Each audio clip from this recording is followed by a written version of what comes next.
今夜もまた誰かの記憶が語り始める。寝る前怪談。こんばんは。今宵も深い夜の帳がおりました。皆さんの周りには、曰く付きと呼ばれる場所やものってありませんか？例えば誰も住みたがらない家。例えば、不吉な噂の絶えない古い井戸。大抵の人は、気味が悪いとそれを避けて通ります。賢明な判断だと思いますよ。ええ。だって、もしその曰くを、ただの迷信だと笑い飛ばしてしまったら、どうなるか。今夜はそんな一人の男の物語です。彼が見てしまったのは、一体何だったのか。じっくりと、お話しさせていただきましょう。これは、江戸がまだ武士の世であった頃の話。若くして功を挙げ、新しい屋敷を与えられた一人の侍がおりました。名を相馬宗之助。剣の腕は一流。頭も切れる。未来を希望された、まさに順風満帆な男です。彼が与えられた屋敷は、武家地の一角にある、立派なものでした。ただ、一つ、妙な点があった。その広さと立地にしては、あまりにも破格の安さだったのです。前の住人は、病で急死した。役人はそう説明したそうですが、宗之助に長年仕える老人の源氏は、屋敷に足を踏み入れた初日から、苦い顔をしていました。特に、庭の隅にある、苔むした古い井戸を見て、こう言ったそうです。そう、宗之助は、幽霊だのたたりだの、といった非科学的なものを一切信じない。極めて合理的な思考の持ち主だったんです。源氏の忠告も、年寄りならではの迷信だと、全く意に介しませんでした。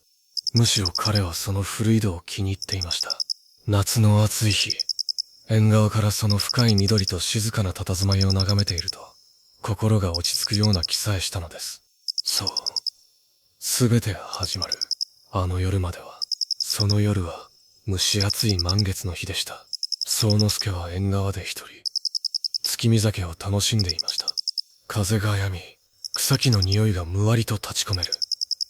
あまりに静かで、まるで世界に自分一人だけが取り残されたかのような錯覚を覚えるほどの夜です。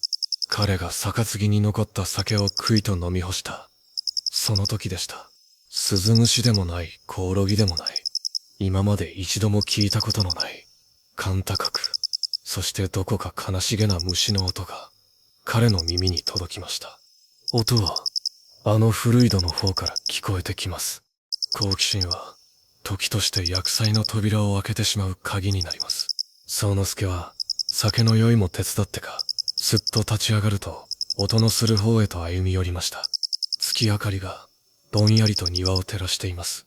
古べ戸の苔で滑らかになった縁。そこにいました。親指の頭ほどの、どこか寂しげな緑色をした一匹の虫が。宗之助は、かがみ込み、その虫をじっと観察しました。そして、息を飲んだのです。虫の背中に模様がありました。いや、模様などという生々しいものではありません。それはまるで、熟練の絵師が描いたかのような、精巧な絵でした。後ろ手に縛られ、長い髪を振り乱し、苦悶の表情で天を仰ぐ。一人の女の姿。あまりの不気味さに、宗之助は思わず後ずさりました。すると、あの甲高い鳴き声が、再び聞こえてきます。今度は、もっとはっきりと、耳を澄ますと、それは単なる鳴き声ではないことに気がつきました。まるでか細い女の声が、何かを数えているかのように聞こえるのです。番長皿屋敷。主人の大切な皿を割り、手打ちにされた挙句、井戸に投げ込まれた女中、お菊の階段。よなよな。井戸の底から現れては、一枚二枚と皿を数えるという、あの有名な話です。そしてそのお菊の怨念が虫に宿ったものが、お菊虫と呼ばれていることも、宗之助は知識として知っていました。彼は、自分に強く言い聞かせました。合理主義者の彼にとって、目の前の怪異は到底受け入れられるものではなかった。宗之助は、この不気味な偶然を振り払うように、わらじの先で虫を払いのけようとしました。しかし、その足が虫に触れる寸前、お菊虫は、ふわりと羽を広げ、音もなく闇の中へ消えていきました。まるで、宗之助の殺意を嘲笑うかのように、その日から、宗之助の世界は、少しずつ、しかし確実に、きしみ始めたのです。あの日以来、宗之助の頭の中では、あの虫の姿と声が、まるで烙印のように焼き付いて離れませんでした。昼間道場で弟子たちに稽古をつけていても、ふとした瞬間に、木刀を振るう風の音が急間合いと聞こえる。夜床に入れば、目を閉じると、暗闇の中に、あの苦悶に満ちた女の顔が浮かび上がってくる。眠りは浅くなり、彼の顔にはうっすらと桑が浮かび始めていました。源氏が心配そうに声をかけますが、宗之助は少し考え事をしているだけだと突っぱねるばかり。プライドの高い彼には、虫の幻覚に悩まされているなどと、口が裂けても言えなかったのです。怪というものは、人の心の弱みにつけ入るのが得意なようです。宗之助が気のせいだと思おうとすればするほど、それは現実だと主張するかのように、その濃度を増していきました。ある日の夕暮れ時、宗之助が一人で書斎にいると、どこからか水の滴る音がします。しかし、障子の向こうはまだ茜色に染まっています。不審に思った宗之助が音のする方へ目をやると、部屋の隅の床が直径一尺ほどじっとりと濡れているではありませんか。天井を見上げても、雨漏りのようなシミはない。まるで、床下から水が湧き出してきたかのようです。そして、その濡れた床の中心に何かがいました。先日のあのお菊虫です。一匹、また一匹と、濡れた場所から湧き出すように現れては、畳の縁を這い回り、また姿を消していく。宗之助は固く目を閉じ、深く息を吸いました。しかし、次に目を開けたとき、虫の姿は消えていましたが、床の濡れたシミはくっきりと残っていました。そしてカビと井戸水が混じったような、むっとする湿った匂いが、確かに鼻をついたのです。恐怖が、彼の理性の壁に、じわじわとシミを作っていくのがわかりました。その翌日、決定的な事件が起こります。宗之助には、亡き母親の形見である。それは見事な別光の櫛がありました。彼はそれを霧の箱に収め、男性の奥深くに大切にしまっていたのです。その日、ふと気になって、その箱を取り出してみました。蓋を開けた。宗之助は絶句します。あんなにも大切にしていたはずの櫛が、まるで分厚い皿を叩き割ったかのように、真ん中からぽっきりと二つに折れていたのです。誰かが触った形跡はありません。箱は確かにタンスの奥にありました。それなのに、まるで目に見えない力が、内側から破壊したかのように、無残な姿を晒していました。宗之助は、折れた櫛を手に、ただ震えていました。その時です。開け放たれた縁側の向こう、庭の古い戸のあたりから、あの声が聞こえてきたのです。昼間だというのにはっきりと、一枚ではなく、二枚。まるで、宗之助が大切にしていたものを一つ壊すごとに、その数を数え上げているかのように、宗之助は、この屋敷で起きている怪異が、もはや自分の気のせいなどではないことを、認めざるを得ませんでした。その日のうちに、宗之助は町外れにある古い寺を訪ねました。住職は宗之助の話を黙って聞いていましたが、彼がお菊虫の名前を口にした途端、その顔を曇らせました。相馬殿。それは、まことか。その虫を屋敷の井戸で見たというのは、宗之助の切羽詰まった声に、住職は諭すように静かに話し始めました。相馬殿、まず落ち着かれよ。世に伝わる皿屋敷の物語は、いわば民衆向けのあらすじのようなもの。なぜお菊という一人の女中が、そこまで強い怨念を持ち得たのか。その本当の理由は、あまり語られませぬ。この土地の古い言い伝えによれば、お菊さんはただ皿を割った咎で殺されたのではない。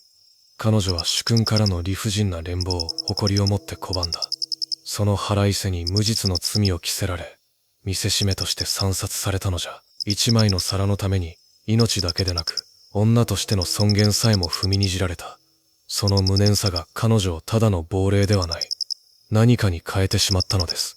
そしてなぜその怨念が区か弱い虫に宿ったのか、不思議には思いませぬか。この寺にだけ伝わる古い絵巻がございましてな。そこにはそのおぞましくも悲しい誕生の瞬間が地獄絵図さながらに描かれております。絵巻の最初の絵は深い井戸の底じゃ。お菊さんの亡骸が汚れた水の中に横たわっておる。肉体はすでに冷え動かぬ。しかし彼女の意識だけはその場に留まっていた。目の前に広がるのはどこまで続くとも知れない丸く切り取られた夜の闇。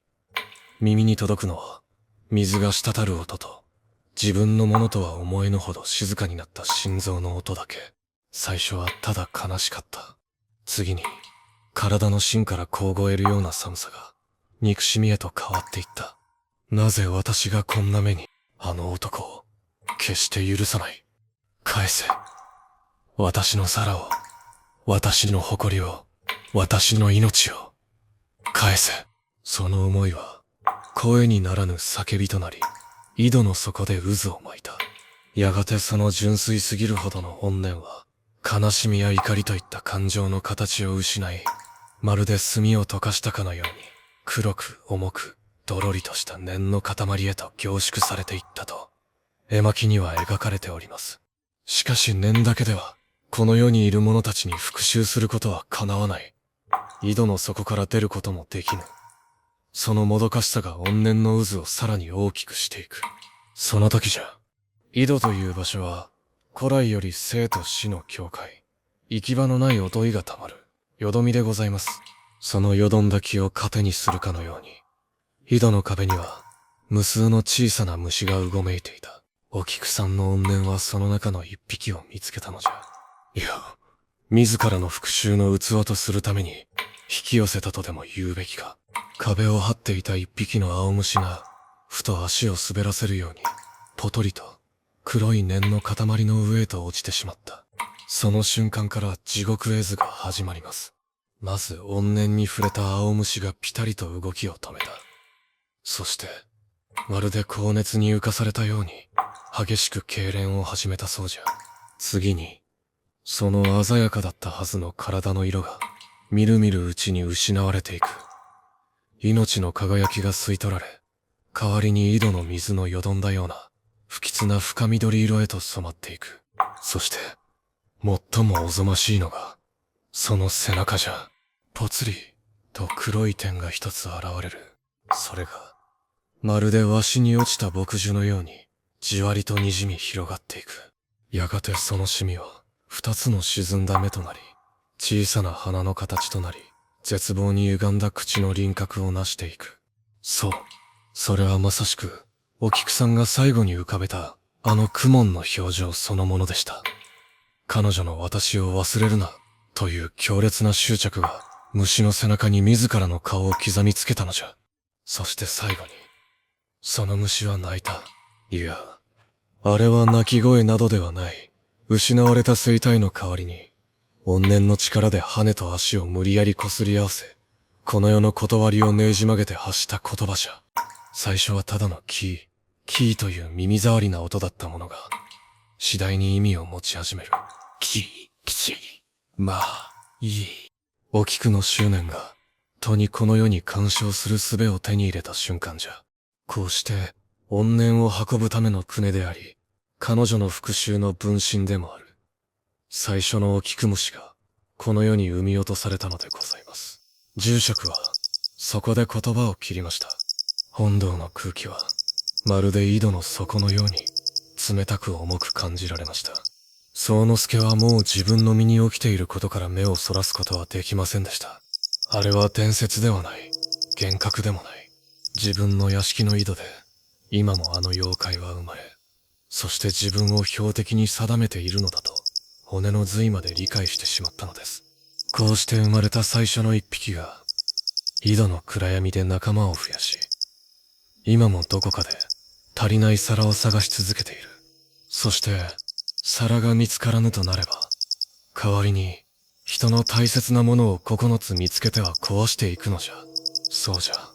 1つ壊すたびに1枚、2つ壊すたびに2枚と数え上げ、そして9つすべてを壊し終えたとき、お菊さんは足りなかった10枚目の皿の代わりに、その人間を井戸の底へ連れて行くのじゃよ。住職の言葉は、宗之助の心臓に氷の杭を打ち込むかのようでした。誕生の物語を聞かされた今、自分の屋敷で起きていることは、単なる偶然や幻覚などでは断じてない。あの井戸の底で生まれた妖怪が、今まさに自分を標的に定めて伝説をなぞっているのだと、確信してしまったのです。宗之助は、寺からの帰り道、必死に思い出していました。この屋敷に来てから、なくしたり壊れたりしたものはなかったか。最初に感じた異変は、虫の声。次に、母親の形見の櫛が割れた。これが2枚目か。では、1枚目は、宗之助は、はっとして足元の石につまずきそうになりました。屋敷に来てすぐ、稽古中に、長年愛用していた木刀に、深い亀裂が入って使えなくなったことを思い出したのです。あの時は、ただ古くなっただけだと思っていた。だが、あれが1枚目だったとしたら、そして、3つ4つと数え上げていくうちに、宗之助の顔は真っ青になっていきました。懇意にしていた商人から送られた舶来の杯に、いつの間にかひびが入っていたこと。亡き父の形見として持っていた刀のつばに、奇妙な錆が浮いていたこと。友人との大切な思い出だった書状が、どこを探しても見つからなくなってしまったこと。すべて、些細なことだと、偶然だと、見過ごしてきたことばかりです。しかし、それらをつなぎ合わせると、恐ろしい意味を持って浮かび上がってくる。お菊は、着実に、宗之助の大切なものを数え上げ、壊し続けていたのです。宗之助が数え上げられたのは、8つ。残るは、あと1つ。その夜から、宗之助は屋敷にいること自体が恐怖になりました。部屋にいても背後から、誰かにじっと見られているような気がする。廊下を歩けば、誰もいないはずの隣の部屋から、衣すれの音が聞こえる。そして雨音に混じって、あの声が絶え間なく聞こえてくるのです。彼は、屋敷から逃げ出すことを決意しました。こんな場所にいては、何を9枚目に奪われるかわからない。身支度もそこそこに、彼は雨の降る闇の中へと飛び出しました。しかし無駄でした。町の宿に駆け込んでも、戸の隙間からオキグムシが入ってくる幻を見る。友人の屋敷に身を寄せても、眠りにつくと、井戸の底から女が這い上がってくる夢にうなされる。恐怖は、屋敷にではなく、宗之助自身に取り付いていたのです。数日後、心身ともに疲れ果てた宗之助は、亡霊のようにふらふらと自分の屋敷へと戻ってきました。彼を迎えたのは、憔悴しきった顔の源氏でした。宗之助は、源氏に全てを打ち明けました。お菊虫のこと、壊された8つの大切なもの、そして、住職から聞いた恐ろしい伝承のことも、源氏は顔を青くしながらも、主人の手を固く握りしめました。その言葉に、宗之助は少しだけ、本当に少しだけ、救われたような気がしました。しかしその安堵が、最後の引き金となってしまったのです。その夜、嵐が屋敷を叩きました。雷鳴がとどどき、風がうなりを上げる。宗之助は、恐怖に耐えながら、源氏と同じ部屋で、刀を抱いて夜が明けるのを待っていました。その時です。ピタリと、嵐の音が止んだのです。いや、音が消えたわけではない。それ以上の、圧倒的な何かが、すべての音を塗りつぶしてしまったかのようでした。しん、と静まり返った屋敷。宗之助は、隣で眠る源氏の寝息が聞こえないことに気づきました。返事はありません。宗之助が恐る恐る隣に目をやると、そこに源氏の姿はありませんでした。